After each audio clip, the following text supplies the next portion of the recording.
Imagine you have spent 2 months building the perfect lie. Not a lie you told in the heat of the moment. Not a desperate excuse that got out of hand. A lie you constructed, carefully, deliberately. Over 60 days of planning, creating fake identities, sending threatening messages from burner phones, manipulating your own children, and engineering an elaborate fiction so convincing that the police investigating it had no idea you were the one they were looking for. You invented a stalker. You gave him a name. You gave him a history. You gave him a motive. And then you stepped back and watched your wife spend 2 months terrified of a man who did not exist. Welcome. On this channel, we explore smart criminals. Their motive, their plan, their flaw, and the hand of justice. This is the fatal flaw, where the smartest criminal meet the same ending. It is the morning of December 14th, 2023. You have just left the house for work, right on schedule. Your wife, Kristil, is home. The children are at school. The cameras inside the house are offline. You turned them off yourself 2 hours ago from an app on your phone. And hidden inside your coat pocket is the one thing that will connect you to everything. A Google search you made the night before. This is the story of Daniel Krug, a 43-year-old man from Broomfield, Colorado, who spent 2 months constructing one of the most elaborately premeditated murders in the state's history. He was not a career criminal. He was not a violent man with a record. He was a husband, a father of 3, and a government employee who sat at a desk every day at the Colorado Department of Public Health and Environment. And he used that desk to send his wife threatening messages from a man he invented. The problem with building a lie that elaborate is that you have to be perfect. Daniel Krug was not. Daniel and Kristil Krug lived on Promontory Loop in Broomfield, Colorado, a quiet suburb north of Denver. Both were educated professionals. Both were chemical engineers. They had 3 children, and from the outside, they looked like exactly the kind of family you see at school pickup and neighborhood barbecues without a second thought. But inside the house, the marriage had been unraveling for some time. Kristil wanted out. She had told Daniel the marriage was over. According to her family, she was staying only until their children were older, trying to hold things together for the kids while quietly making plans to leave. Daniel did not accept this. To those around him, Daniel came across as measured, analytical. He was the kind of man who thought carefully before he spoke, who planned ahead, who liked to be in control of his environment. His brother was a sheriff's lieutenant. Daniel was not a man who acted impulsively, and what he was about to do was not impulsive at all. Investigators would later discover that this was not the first time Daniel had done something like this. Years earlier, a former girlfriend named Carrie had filed a stalking complaint after their breakup. She described receiving messages from multiple fake online personas, a roommate, a cadet, a mutual friend, all of them designed to keep her connected to Daniel after she ended the relationship. All of them, she later concluded, were Daniel himself. The complaint was never prosecuted. There was not enough evidence. The messages had been sent from a public library, and without a digital trail leading directly to Daniel, investigators at the time could not make a case. He had gotten away with it once. He believed he could do it again. Here is how the plan actually worked, and the more you look at it, the clearer it becomes. No plan, no matter how intricate, is without a fatal flaw. In September 2023, Daniel reported a break-in at the family home. Someone had jumped the fence, he said, and stolen the spare house key from the garage. Police responded, took the report, and advised the family to change their locks. There was no intruder. Daniel staged the break-in himself. It was step 1. 9 days later, Kristil's phone received its first message. It came from a name she had not thought about in over 20 years, Jack Anthony Holland, an ex-boyfriend she had briefly dated as a teenager in the 1990s. The message was short and crude, pretending to be a casual reconnection that quickly turned threatening. Daniel had chosen Anthony Holland specifically because he was real. He existed. He had a history with Kristil. And crucially, he was the kind of person who, on paper, could plausibly have become obsessed. Daniel created fake email accounts and burner phones to impersonate Holland. He sent increasingly disturbing messages, referencing Kristil's daily routine, her children, her car's license plate, her husband's workplace. He even sent a photograph of himself walking into work, framing it as the stalker's surveillance of Daniel. Think about the deliberateness of that. He took a photograph of himself at his own workplace and sent it to his wife as proof that someone was watching them. Kristil responded exactly as Daniel intended. She became hypervigilant. She installed additional cameras around the home and dash cams in her car. She started carrying a concealed handgun everywhere she went. She kept a detailed spreadsheet documenting every threatening message she received. She hired a private investigator to track Holland down. And in late October, she called the police. Saw like full pictures of my family, of my kids. Like I locked down my profile real fast after this because it was pretty alarming, right? Where he's like, we're meant to be together and my family loves that we're talking. And I'm like, whoa, you think that we're like in a relationship? So I shut it down real hard. I said, this is really creepy for me. You need to stop. And he got like real emotional and then blocked me. I'm like, good. And I blocked him and I'm like, and then I shut down Facebook entirely. The one development that I have, I did get the full-blown report from the PI problem, and you'll see this in this report. There are tons of phone numbers associated. This is where Detective Andrew Martinez enters the story. Martinez was a seasoned investigator with the Broomfield Police Department, experienced in violent crimes and abductions.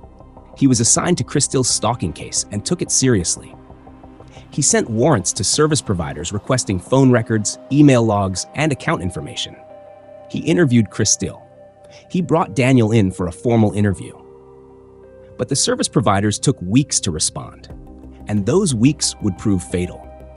For 2 months, Daniel Krug went to work every day, greeted his colleagues, sat at his government desk, and continued sending threatening messages to his own wife from accounts he had built specifically to frame another man. He attended police interviews and played the concerned husband convincingly. He described the stalker with just enough detail to seem credible. He bought additional security cameras for the house, which gave him, through the home's security app, complete control over which cameras were recording at any given time. He was, in the truest sense of the word, running a production, and he was playing every role in it. By early December, Daniel made his final move before the murder. He sent Kristil one last message as Anthony Holland, telling her the stalking was over, that his girlfriend didn't want him contacting her anymore, that he was leaving Colorado. It was designed to make Kristil drop her guard, to make her feel safe. 8 days later, he killed her. On the morning of December 14th, 2023, Daniel left for work later than usual. Before he left, at 8:15 in the morning, every camera inside the Krug family home went offline. Every single one, except the camera pointed at the outside of the garage. That camera stayed on. All the others were switched off through the security app, which only Daniel and Kristil had access to. At 8:22 in the morning, Kristil's phone went silent. No more activity, no messages sent or received. At 8:24, Daniel left the house, 30 minutes later than usual. He deactivated his dashcam shortly after pulling out of the driveway, stopped briefly for coffee, and was still en route to his office in Glendale when, at 8:56, he received messages from Kristil's phone, messages he had pre-scheduled himself, designed to make it look like she was still alive. At noon, he called the police. Hi there. My name is Dan Krug. I don't think this is an emergency, but this feels really weird. Okay. My wife isn't responding to text messages or phone calls. Okay. When you talked to her about 3 hours ago, was she okay? What was she having any medical things? Anything going on? She asked me to pick up our daughter from school because she had to meet with Martinez. Okay. So she was supposed to like come into the PD and meet with Martinez? Yeah, that's what she said. Okay. Officers arrived at 12:28 in the afternoon.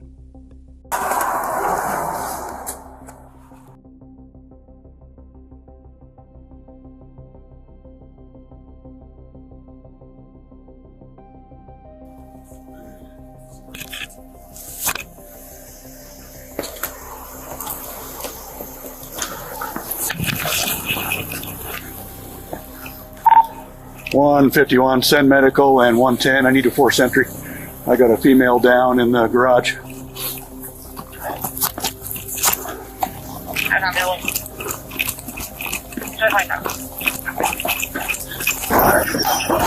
Broomfield Police! Broomfield Police! Oh, shit. They found Kristil unconscious on the floor of the garage with a severe head wound. A stab wound was discovered above her heart. She was pronounced dead at 12:43 p.m. Daniel arrived at the scene shortly after. Cameras recorded him crying without tears. Detective Martinez, who had been working the stalking case for weeks, was called to the scene immediately. Standing in that garage, he already knew something was wrong.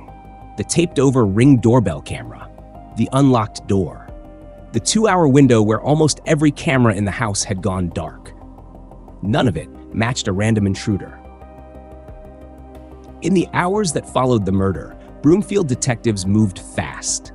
They interviewed Kristil's family. They reviewed surveillance footage from the neighborhood. They canvassed the area looking for any sign of Anthony Holland. And they found something important very quickly. Kristil's daughter told detectives that she had watched the home camera feed on her phone and seen the police arrive. And she told them something about the stalker's recent messages that genuinely alarmed the investigators, that the stalker had been hinting at something darker, framing it as though Kristil was collaborating with him to have Daniel killed. This detail was not accidental. Daniel had built it into the scheme deliberately. If things ever came apart, he wanted investigators to find a narrative in which Kristil herself was implicated in a murder plot against her own husband. He was using his children as instruments of his cover story. By 3 o'clock that afternoon, Utah County Sheriff's officers located Anthony Holland at his home in Eagle Mountain, Utah, more than 6.5 hours from Broomfield. He appeared confused and intoxicated. He denied any contact with Kristil. Utah officers verified his alibi within hours. Surveillance footage confirmed he had been in Utah that morning. There was no travel record, no license plate ping, nothing placing him anywhere near Colorado. Anthony Holland was, in the words of a prosecutor, physically impossible to have been at the scene. The man Daniel had spent 2 months framing was completely, definitively innocent. This is the moment Detective Martinez turned his full attention to Daniel Krug. He brought Daniel back in for a second interview. This time, the energy in the room was different. Martinez arrived with something he had kept deliberately quiet. Digital forensic examiner Randy Pilak had worked through the night on the expedited warrants filed after the murder, and he had found something. The threatening email accounts used to stalk Kristil, the ones supposedly sent by Anthony Holland from across multiple states, had both originated from the same IP address, the IP address of the Colorado Department of Public Health and Environment, Daniel's workplace. When Martinez told Daniel what they had found, his demeanor shifted. He crossed his arms. He sat back. He became defensive in the way that people become defensive, not when they are confused, but when they realize someone has found what they hid. He asked for an attorney, and the interview came to an end. And here it is, the fatal flaw. The night before he murdered his wife, Daniel Krug searched the internet for, how hard would you have to hit someone in the head to make them unconscious? That single search on his personal device, time-stamped the night before Kristil died of a severe head wound, told investigators everything they needed to know about premeditation. But it did not stand alone. The digital case against Daniel was overwhelming. The burner phones used to send the threatening messages had been purchased using a Visa gift card registered in Daniel's name. Cell tower records placed those burner phones in the same location as Daniel's personal phone consistently across weeks of supposed stalking, meaning he was carrying both devices simultaneously. The fake email accounts traced back to his workplace Wi-Fi. His car's dashcam had been deactivated on the morning of the murder. Every single layer of the scheme he had spent 2 months building pointed directly back to him. For all his intelligence, for all the planning, the fake identities, the manufactured evidence, the months of psychological manipulation, Daniel Krug had committed the most basic mistake in the digital age. He had used his own devices to search for how to do what he was about to do. He planned everything. except what would happen when someone looked at his phone. On December 16, 2023, 2 days after Kristil's murder and just 9 days before Christmas, an arrest warrant was issued for Daniel Krug. Officers located him on his way to his daughter's dance performance. As patrol units closed in, Daniel's movements drew attention. He appeared to be heading back toward his car. Officers converged quickly, surrounding him, and took him into custody without further incident. Just get right. All right, we're coming up in the front. Just get up and pump the back. Go, go, go, go, go, go, go. Just go. Go, go, go, go, go, go. Go, go, go. Show us your hands! Show us your hands! Hands on your face! Hands on your face! Hands on your face!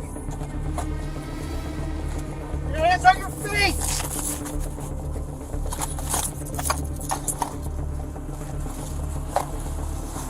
Under red. He was placed in handcuffs on the street in the same suburb where Kristil had spent 2 months terrified of a ghost he invented, just days before Christmas, on his way to watch his daughter dance. In the days that followed his arrest, Daniel continued to insist on his innocence. He was processed for physical evidence.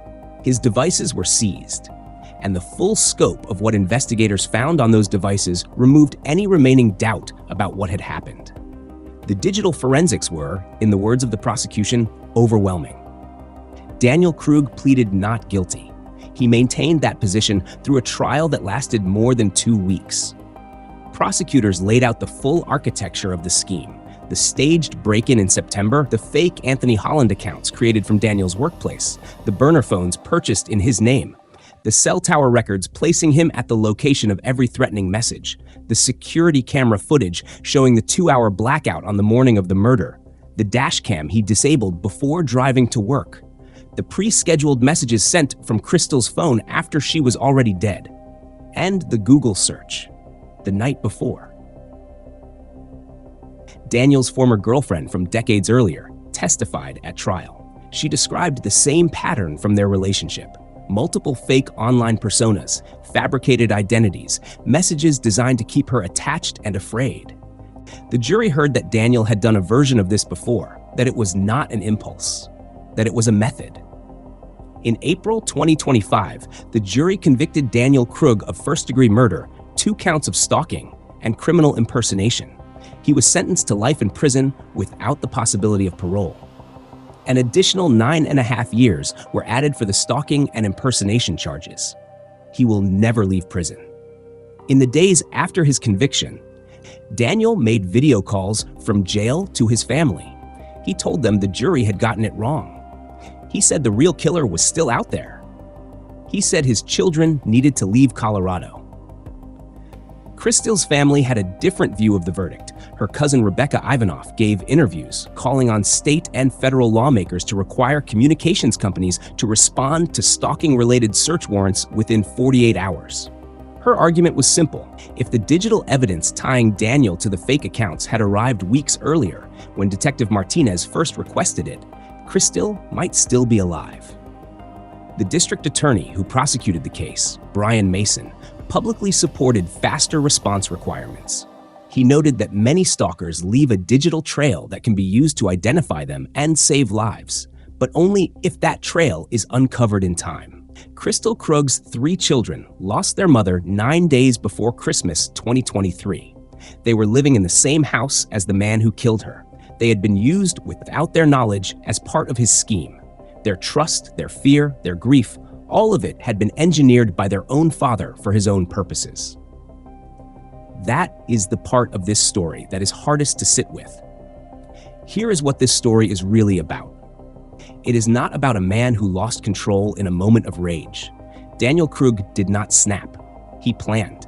For 2 months, he constructed a reality designed to make everyone around him, his wife, his children, his family, the police, believe in something that did not exist.